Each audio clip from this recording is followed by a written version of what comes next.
57 orang pengungsi Rohingya yang terdampar di kawasan pesisir Desa Ladong, Kecamatan Masjid Raya Aceh Besar, hingga Senin siang masih ditempatkan sementara di Panti Dinas Sosial Aceh.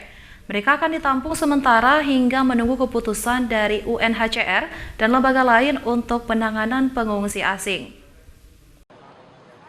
Setelah dilakukan pendataan oleh petugas imigrasi, polisi, dan dinas terkait, 57 pengungsi Rohingya yang terdampar di kawasan pantai Desa Ladong, Kecamatan Masjid Raya Aceh Besar, kini ditempatkan sementara di gedung Panti Sosial Aceh di Ladong, Aceh Besar.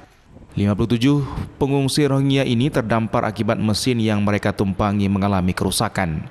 Mereka melarikan diri dari kamp pengungsian di Bangladesh dengan menggunakan satu kapal nelayan tujuan Malaysia. Menurut salah seorang Rohingya, mereka sudah 1 bulan melakukan perjalanan dan terkatung-katung di laut dengan kondisi kekurangan makanan dan minuman.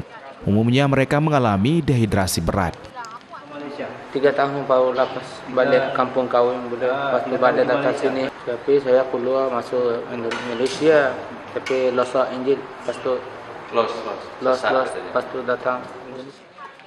Telmaizul Syatri mengatakan setelah melakukan koordinasi dengan berbagai pihak, untuk sementara warga Rohingya akan ditampung di panti sosial di Desa Ladong.